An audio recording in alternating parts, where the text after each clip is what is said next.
आमच्या सर्व दर्शकांना, हितचिंतकांना, जाहिरातदारांना मकर संक्रांतीच्या हार्दिक शुभेच्छा।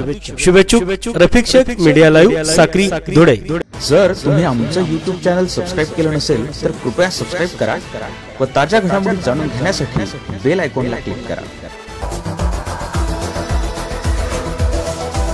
साक्री शहरातील कॉलनी परिसरातील ओपन स्पेसवर मराठा समाज बांधवांसाठी सुंदर सुरेख मंदिर उभारलं गेलं पाहिजे, यासाठी आज साक्री तालुका संभाजी ब्रिगेड निस्वार्थी मराठा समाजाच्या वतीने नगरपंचायतीचे मुख्याधिकारी डॉक्टर मयूर पाटील यांना निवेदन देण्यात आले। निवेदनावेळी असंख्य मराठा समाज बांधव उपस्थित होते। गोपाळनगर, गणेशनगर, सानेगुरुजीनगर, शिवाजीनगर, अरिहंतनगर, सुशीलनगर व कर्मवीरनगर या ठिकाणांपैकी एक जागा मराठा समाज मंदिरासाठी उपलब्ध करून द्यावी, असे ठिकाण निवेदनावर नमूद करण्यात आले होते।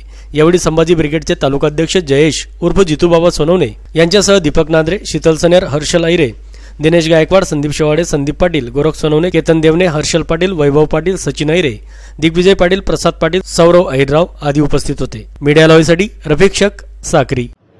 आज दिनांक 15/1/2019 रोजी साक्री तालुका संभाजी ब्रिगेड अध्यक्ष, तालुका सचिव, निस्वार्थी मराठा, सर्व पदाधिकारी, आज सर्वानुमते आज पूर्ण समाज बांधवांची एक इच्छा होती की साक्री या तालुक्याच्या ठिकाणी मराठा समाजाचं एक समाज मंदिर असावं आणि ही मागणी घेऊन आम्ही नगरपंचायत साक्री इथे आज निवेदन दिलेलं आहे।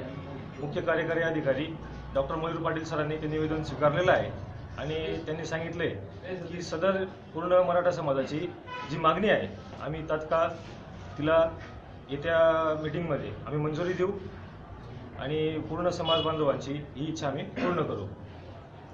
निस्वार्थी मराठा सेवक साक्री तालुका व संभाजी ब्रिगेड आणि तसंच साक्रीतील सर्व मराठा बांधवांच्या वतीने नगरपंचायत साक्री येथे निवेदन दिलं आहे की साक्री जसे सर्व समाजांना समाज मंदिरात जागा आहे पण मराठा समाजाला नाही, तरी ती जागा आम्हाला पण द्यावी असं त्यांनी निवेदन दिले व सरांनी पण ते स्वीकारलेलं व लवकरात लवकर जागा देण्याचे आश्वासन दिले। जय शिवराय।